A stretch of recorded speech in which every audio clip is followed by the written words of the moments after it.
সবচেয়ে গ্রহণযোগ্য হবে আল্লাহ রাব্বুল আলামিনের কাছে। অতএব আজকের এই রাত হচ্ছে লাইলাতুল কদরের রাত, 27 রাত। যদি আমরা তার উপর ভরসা করে থাকি তাহলে কিন্তু আমরা ভুল করব। আল্লাহ নবী সাল্লাল্লাহু আলাইহি সাল্লাম 27 রাতের জন্য কখনোই বলেননি যে শুধু 27 রাতেই শবে কদর, তা কিন্তু তিনি বলেননি। তিনি বলেছেন 20-র পর থেকে তোমরা বেজোড় রাতে কি করো? শবে বরাত, এই শবে কদরকে তোমরা অনুসন্ধান করো, তালাশ করো, খোঁজ করো। কিন্তু আমরা 27 রাত থেকে বেশি প্রাধান্য দিয়ে থাকি।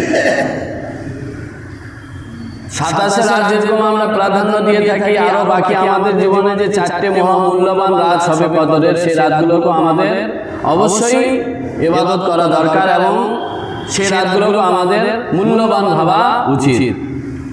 কিছু কিছু আলেমের মতে শবে কদর রাতটা কেমন হবে, আপনি কি করে বুঝতে পারবেন যে এই রাতটা শবে বরাতের রাত, শবে কদরের রাত? অনেক বিজ্ঞ ওলামার মতে কিতাবে এসেছে যে ওই রাতটা ঘোর অন্ধকার হবে। কি হবে? ঘোর অন্ধকার হবে। ঠান্ডা আবহাওয়া থাকবে, সুন্দর হাওয়া চলবে, ঠান্ডা, আকাশের দিকে হালকা সাদা ভাব থাকবে। এই নিদর্শনগুলো যদি দেখতে পান তাহলে মনে করবেন সেই রাতটা কি? শবে কদরের রাত। যে রাতটা 21 রাত আমাদের জীবন থেকে গত হয়ে গেছে, সেই রাতটাও কিন্তু ঠিক এরকমই ছিল। অতএব যে সমস্ত ভাইরা ওই রাতে ইবাদত করতে পারেননি, আজকে রাতে অবশ্যই কমপক্ষে না হলো 2 রাকাত নফল নামাজ আদায় করবেন, বলুন ইনশাআল্লাহ। এটা সময়টা কতক্ষণ থেকে কতক্ষণ আদায় করবেন? সালামুন হিয়া হাত্তা মাতলাইল ফাজর। সময়টা হচ্ছে মাগরিবের পর থেকে শুরু, ফজরের আগে পর্যন্ত থাকে। সেহরির শেষ, লাইলাতুল কদরেরও মূল্যবান রাত শেষ, ফজিলতের শেষ। অতএব সেহরির যে সময়টা শেষ হবে সেই সময়ের আগে পর্যন্ত মাগরিবের পর থেকে সালামুন হিয়া হাত্তা মাতলাইল ফাজর। যে তারাবি নামাজটা হয়ে গেল, আমরা বেতের পরে ইবাদতটা করা যাবে। হ্যাঁ, এটা অনেক প্রশ্ন করেছে। এই কয়েকদিন ধরে প্রশ্ন আসছে। আমরা সাধারণত মনে করি বেতের নামাজের পর আর কোনো নামাজই নেই, কিংবা বেতের নামাজ হয়ে গেলে আর কিছু নামাজ পড়া যায় না। এটা প্রশ্নটা খুব ভালো, মাশাআল্লাহ। দেখুন, এটা হচ্ছে সম্পূর্ণ ভুল ধারণা। এটা হচ্ছে সম্পূর্ণ ভুল ধারণা যে বেতের নামাজ পড়ে নিলে আর অন্য কোনো নামাজ হয় না। হ্যাঁ, আমরা অন্যান্য সময় কি করি? বেতের নামাজটা আমরা শেষে পড়ি। যেরকম সবে বলাতে আমরা যারা ইবাদত করি বা অন্যান্য দিনে প্রতিদিনই যারা তাহাজ্জুদ নামাজ পড়ি, তো আমরা শেষে গিয়ে কি করি? বেতের নামাজটা পড়ি। এটা হচ্ছে উত্তম। কিন্তু যেহেতু রমজান মাস, এই রমজান মাসে বেতের নামাজটা কিভাবে হয়? জামাতের সহিত আদায় হয়। আর জামাত অনেক সব, জামাত তো ছাড়া যাবে না। এই জন্য আপনি জামাতে পড়ে নিন, বাকি যে ইবাদতগুলো আপনি করবেন সেটা পরবর্তীতে আদায় করবেন, কোনো অসুবিধা নেই।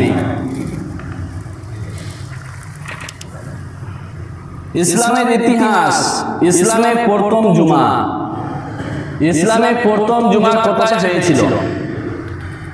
আজ থেকে 1400 বছর পূর্বে, গত কয়েকদিন ধরে কিন্তু একইভাবে বায়ান হচ্ছে, হিজরতের বায়ান। আজ থেকে 1400 বছর পূর্বে নবী সাল্লাল্লাহু আলাইহি সাল্লাম যখন মক্কা থেকে মদিনায় যান, মদিনায় যাওয়ার পথে আপনারা শুনেছেন মক্কা থেকে 3 মাইল দূরে কুবা বলে একটা জায়গা আছে। সেই কুবায় তিনি একটি মসজিদ তৈরি করেছিলেন নিজ হাতে।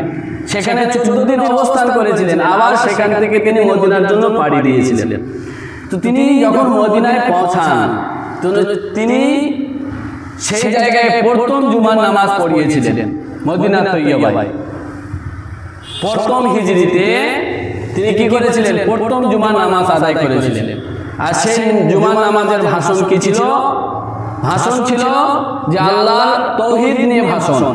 তৌহিদ কাকে বলে? আল্লাহর একত্ববাদ, যে আল্লাহকে আমাদের এক বলে বিশ্বাস করতে হবে, মানতে হবে। যা কিছু হয় সমস্ত কিছু আল্লাহর পক্ষ থেকে হয়, আল্লাহ ছাড়া অন্য কিছুর মাধ্যমে বা পক্ষে হয় না।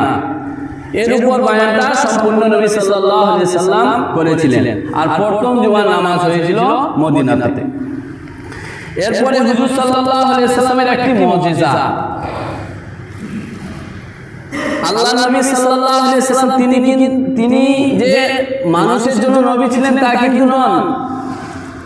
কোরআনে আমরা কি পেয়েছি? আপনারা কি শুনেছেন? রমা রাহমাতুল লিল আলামিন। লিল আলামিন কাকে বোঝানো হয়?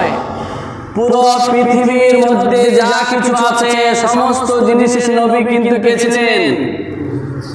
নবী হযরত মুহাম্মদ সাল্লাল্লাহু আলাইহি ওয়াসাল্লাম রাহমাতুল লিল আলামিন। লিল আলামিন বলতে পুরো পৃথিবীকে বোঝানো হয়।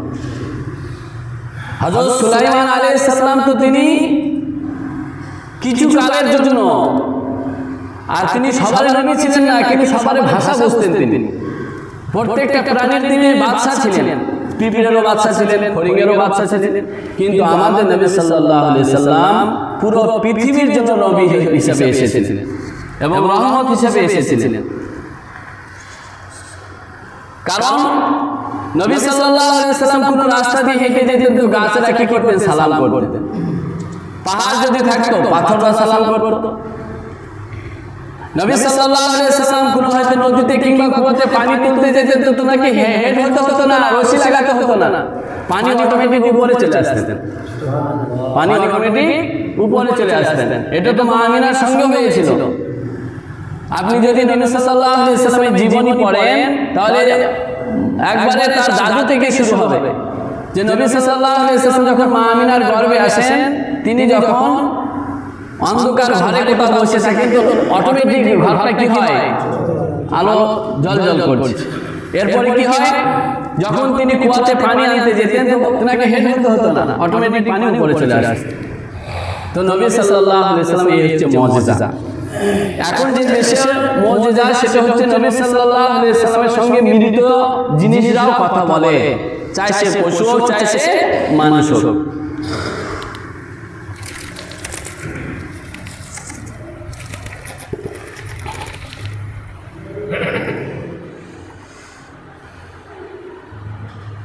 একটি ইহুদি মহিলা আল্লাহ নবী সাল্লাল্লাহু আলাইহি সাল্লামকে দাওয়াত করেছেন। মহিলাটা ছিল খায়বারের। আল্লাহ নবী সাল্লাল্লাহু আলাইহি সাল্লামকে দাওয়াত দিয়েছেন। সে ছাগলটা, যে ছাগলের গোশত রান্না করেছিল, সে ছাগলটা ছিল মৃত ছাগল। এবং যখন ছাগলের গোশতটা রান্না করা হয় সেই যুগে নবী সাল্লাল্লাহু আলাইহি সাল্লাম কম বেশি সকলেই দুশমন ছিল। তো নবীকে মারার জন্য এবং তার সাথী সঙ্গীদেরকে মারার জন্য কি করেছিল? সেই ছাগল গোশতটা রান্না করার সময় বিষ ঢেলে দিয়েছিল।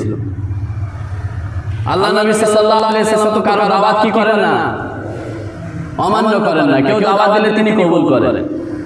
তো নবী সাল্লাল্লাহু আলাইহি সাল্লাম এবং তার সাথীরা গিয়েছেন। গিয়ে নবী সাল্লাল্লাহু আলাইহি সাল্লাম কিছু মুখে দিয়েছেন, গিলেও নিয়েছেন। এমন সময় সেই ছাগলের গোশত থেকে আওয়াজ আসছে, ইয়া রাসূলুল্লাহ, ইয়া হাবিবাল্লাহ, এই গোশত আপনি খান না, আমার গোশত আপনি খান না। আমার সঙ্গে কি মিশানো হয়েছে? বিষ মিশানো হয়েছে। কি অবাক দৃশ্য নয়? মৃত ছাগল গোশত কখনো কথা বলতে পারে নাকি? আল্লাহ নবী সাল্লাল্লাহু আলাইহি সাল্লামের মুজিজা, যে নবী সাল্লাল্লাহু আলাইহি সাল্লামকে গোশতের টুকরা, আবার কাঁচা গোশত নয়, রান্না গোশতের টুকরা আল্লাহ নবী সাল্লাল্লাহু আলাইহি সাল্লামকে বলছেন, ইয়া রাসূলুল্লাহ, ইয়া হাবিবাল্লাহ, আমাকে খান না, আমাকে রান্না করা হয়েছে বিষ মিশানো, আর আপনাকে কি করার জন্য? হত্যা করার জন্য, আপনি খান না। ছাগলের গোশত থেকে আওয়াজ আসে। নবী সাল্লাল্লাহু আলাইহি সাল্লাম সঙ্গে সঙ্গে বললেন, না সাহাবীরা আর কেউ না, তোমরা উঠে যাও। আর ওই যে আল্লাহ নবী সাল্লাল্লাহু আলাইহি সাল্লাম হাদিসে ওই ছাগলের গোশত হালকাটুকু নবী সাল্লাল্লাহু আলাইহি সাল্লাম গিলে নিয়েছিলেন। তার থেকে নবী সাল্লাল্লাহু আলাইহি সাল্লাম অসুস্থ হয়েছিলেন, আর মৃত্যু পর্যন্ত তিনি কি হননি? সুস্থ হননি। এরপরে পিতা মাতার জন্য দোয়া করা। পিতামাতা অবশ্যই আমাদের মাতার তাজ। পিতামাতা ছাড়া আমরা এই দুনিয়া আসতে পারতাম না। আল্লাহ সৃষ্টি আমরা অবশ্যই, কিন্তু মাধ্যম তো পিতামাতা। আর পিতামাতার কর্তব্য হক আমাদের উপর অনেক, যা আমরা আদায় করতে পারি না। দোয়া করি আল্লাহ রাব্বুল আলামিন আমাদেরকে ক্ষমা করুন। হাদিসের মধ্যে এসে আল্লাহ নবী সাল্লাল্লাহু আলাইহি সাল্লাম কে এক সাহাবী এসে বলছেন, ইয়া রাসূলুল্লাহ, ইয়া হাবিবাল্লাহ, যদি কারো প্রয়োজন থাকে, ব্যস্ত থাকে, তাহলে সে আপনারা উঠে যেতে পারবেন। হাদিসে এসে নবী সাল্লাল্লাহু আলাইহি সাল্লাম কে বলছেন, ইয়া রাসূলুল্লাহ, আমি আমার মাকে ঘাড়ে করে নিয়ে সাফা মারওয়ার কাজ করেছি। হজের যত কাজ সমাধান আমি আমার মাকে ঘাড়ে করে নিয়ে করেছি। ইয়া রাসূলুল্লাহ, ইয়া হাবিবাল্লাহ, আমি আমার মায়ের হককে আদায় করে নিয়েছি। আল্লাহ নবী সাল্লাল্লাহু আলাইহি ওয়াসাল্লাম চোখ বড় করে দেখছেন, বলো কি? নবী সাল্লাল্লাহু আলাইহি ওয়াসাল্লাম বলছেন, তোমার বুকের চামড়া কেটে মায়ের পায়ের জুতা তৈরি যদি করে দাও, তাহলে তোমার মায়ের এক ফোঁটা দুধের হক আদায় হবে না। কত হবে না? এক ফোঁটা দুধের হক।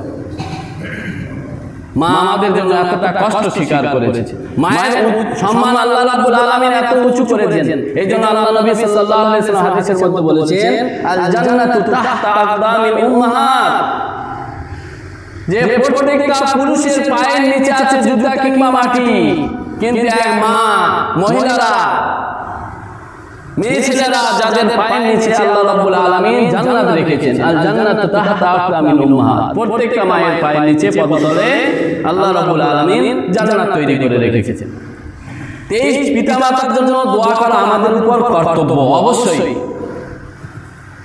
আবার কোরআন শরীফে আল্লাহ বলেছে, ওয়াকুল্লাহুমা কওলান কারীমা, আমরা যখন আমাদের পিতামাতার সঙ্গে কথা বলবো তখন কি চোখ মোটা মোটা করে নয়, আওয়াজটা উঁচু করে নয়, ভদ্রভাবে যেন কথা বলি। এই পিতামাতার জন্য আল্লাহ রাব্বুল আলামিন দোয়া করতে বলেছেন। পারা নাম্বার 15 সূরা বনী ইসরাঈল, আল্লাহ রাব্বুল আলামিন বলেছেন, হে আমার বান্দারা, যখন তোমরা নিজের জন্য আল্লাহ রাব্বুল আলামিনের কাছে হাত তুলবে, চাইবে, সেই সময় তোমাদের পিতামাতাকেও কি করো? শরীক করো। দোয়াটা কি? সবাই পড়ি, রব্বিরহামহুমা কামা রব্বায়ানিস সগীরা। এই দোয়াটি আল্লাহ রাব্বুল আলামিন কোরআন শরীফে পারা নাম্বার 15 এর মধ্যে বলেছেন, এবং নবী সাল্লাল্লাহু আলাইহি ওয়াসাল্লাম বলেছেন পড়তে। হযরত আয়েশা রাদিয়াল্লাহু তাআলা আনহাকে যে প্রত্যেক নামাজের শেষে এই দোয়াটি অবশ্যই পাঠ করবে, যে অর্থ রব্বিরহামহুমা কামা রব্বায়ানি সগীরা, আল্লাহ, আমি যে সময় ছোট ছিলাম, নড়াচড়ার শক্তি আমার ছিল না, ক্ষমতা ছিল না, কথা বলার ক্ষমতা ছিল না, আমার যাই হোক কান্না ছাড়া আমার ভাষা ছিল না, আমার পেটে ব্যথা, আমার জ্বর হয়েছে, আমার আর অন্য কোনো শরীর খারাপ, যা কিছু হোক, আমি তো কথা বলতে পারতাম না, সেই দিন কান্না ছাড়া আমার কোনো ভাষা ছিল না। হে আল্লাহ, সেই দিন কেউ না বুঝুক আমার এই কান্নার ভাষাটা কিন্তু একজন বুঝেছেন, তিনি হচ্ছেন আমার মা। তিনি কে? তিনি হচ্ছেন আমার মা। সেই দিন কোনো কিছু ছিল না আল্লাহ। অতএব সেই পিতামাতার জন্য আল্লাহ রাব্বুল আলামিন দোয়া করতে বলেছেন। এই জন্য আমাদের কর্তব্য 5 ওয়াক্ত নামাজ পড়া। আমরা যদি 5 ওয়াক্ত নামাজই না আসি, তো পিতামাতার জন্য দোয়া করব কোথায়? কিভাবে দোয়াটা হবে? আপনারা আমাকে একটা রাস্তা দেখিয়ে দিন যে আপনি আপনার পিতামাতার জন্য হক আদায় করেছেন। আপনি 5 ওয়াক্ত নামাজে আসবেন, দোয়া করবেন, তবে তো আপনার হক আদায় হবে, তবে তো আপনি মায়ের জন্য দোয়া করতে পারবেন। বাইরে থেকে কোনো দিকে ইমানদার হয়ে যায় না মসজিদে না আসলে। এরপরে যে বিষয়টা আছে সেটা হচ্ছে এই নামাজের বিষয়, যে নামাজ ছেড়ে দিলে আমাদের কি হয়। নামাজ, আল্লাহ নবী সাল্লাল্লাহু আলাইহি ওয়াসাল্লামের হাদিস তিরমিজি শরীফের, নবী সাল্লাল্লাহু আলাইহি ওয়াসাল্লাম বলেছেন, যে সমস্ত ব্যক্তিরা নামাজ পড়ে না তারা মুসলমানদের মধ্যে নয়, তারা মুসলমানদের মধ্যে নয়। আর আমরা বাইরে বলে বলি, আরে আমি নামাজ পড়লাম, আমার ঈমান ঠিক আছে। ভুল ধারণা, এগুলো মূর্খতার কথা। জ্ঞানীদের কথা, জ্ঞানী ব্যক্তিদের কথা এরকম নয়।